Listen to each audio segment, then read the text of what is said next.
Spread triads are just a different way to configure your basic triad shapes, but they also add a different flavor to these simple chords. Knowing these shapes will give you even more access to creating your own unique sound, because ultimately it's more fun to show up to the jam when you not only know the chords you're going to be playing, but you can also inject your own approach and style. If you're interested in learning some of the theory principles behind these 3-note chords, stick around after the exercise as I take you through the basics. And of course, if this is helpful to you, hit the subscribe button to stay up on each day's easy guitar practice. All right, here are the shapes we'll be breaking down.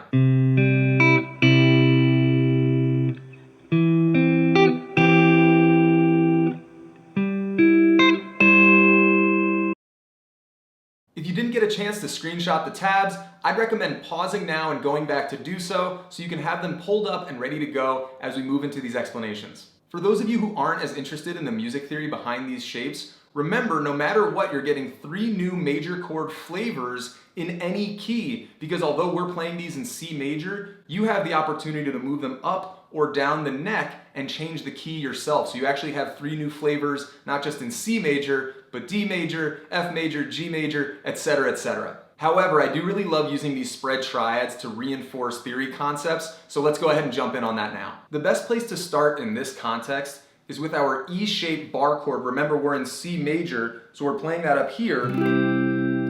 And what's nice about the key of C, in every key we have 7 notes, and in the key of C we don't have any sharps or flats, and that's unique to the key of C. So if you go onto a keyboard, right, all of the white notes would be in the key of C. So no sharps, no flats, and that's a really helpful aspect of the key of C, and in this context, C major chords. Now, where I like to start inside of this bar chord, because it's one that we're very familiar with, is this middle section, the D, G, and B strings, because in this shape, this shows us how a triad is meant to be stacked. So we've got the 1, the 3, and the 5. Now, if you're a little confused by that, in every triad, we have the 1, the 3, and the 5. So we have 7 notes in every scale. So in the key of C, how we start building simple chords is we would take the 1, the C, we would skip D, the second note in the scale, we'd skip that. We'd go to E, right, the 1, the 3, we would skip F, and then we've got G. So we've got C, E, G, and those are the 3 notes that make up a C major chord. So in this position, they're stacked perfectly as 1, 3, 5. Now if we moved this C note, if we moved it up to the high E, now we have 3, 5, 1, right? And if we had another string that was even higher and we moved this 3 up, right, beyond that 1, if we had something higher than this 1, a 3 would be the next string. So it would always be staying in that stack of 1, 3, 5. Now with the spread triads, we're messing with that stack.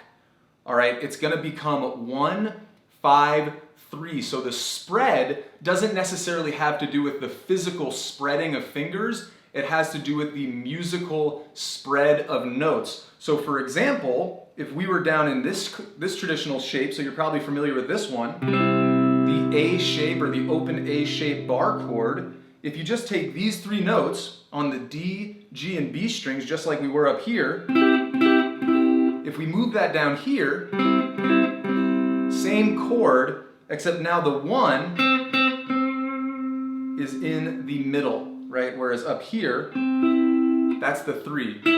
There's the 3, there's the 1. All right, hang on for the big finish here. So if we take this stack, right, of 5, 1, 3, that's our traditional triad stack, because if we move the 5, if we move it up, now we've got 1, 3, 5. All right, so what we're doing in the spread triad, instead of having that 1, 3, 5 configuration, except here it's, 5, 1, 3, we're taking this 1, we're putting it in the bass, and now we're just plucking those 3 strings.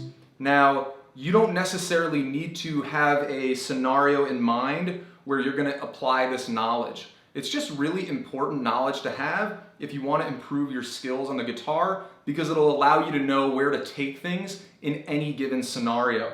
So what I would just do with this information is, okay, there's 1, 5, 3. Okay, if I go 1, 2, 3, I'm starting on the 3.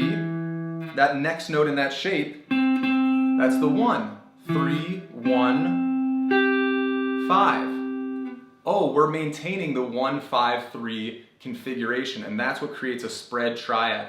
But I think just getting really familiar with what the 1, the 3, and the 5 are, and where they show up along the neck will be super helpful. So it's maybe not the most set in stone and direct approach to learning, but I think that's kind of the deal when it comes to music theory, is just sitting on some concepts, chewing on them, and ultimately that will improve your skills. But I'm gonna leave it there, and I'm gonna go ahead and wrap up in just a moment. All right, concepts like this can oftentimes be a lot to handle, so make sure you throw any questions that you have in the comment section below. I'll do my best to respond to each and every single one of them. If this was helpful to you, make sure to subscribe to the channel for more easy guitar practice, and we'll see you next time.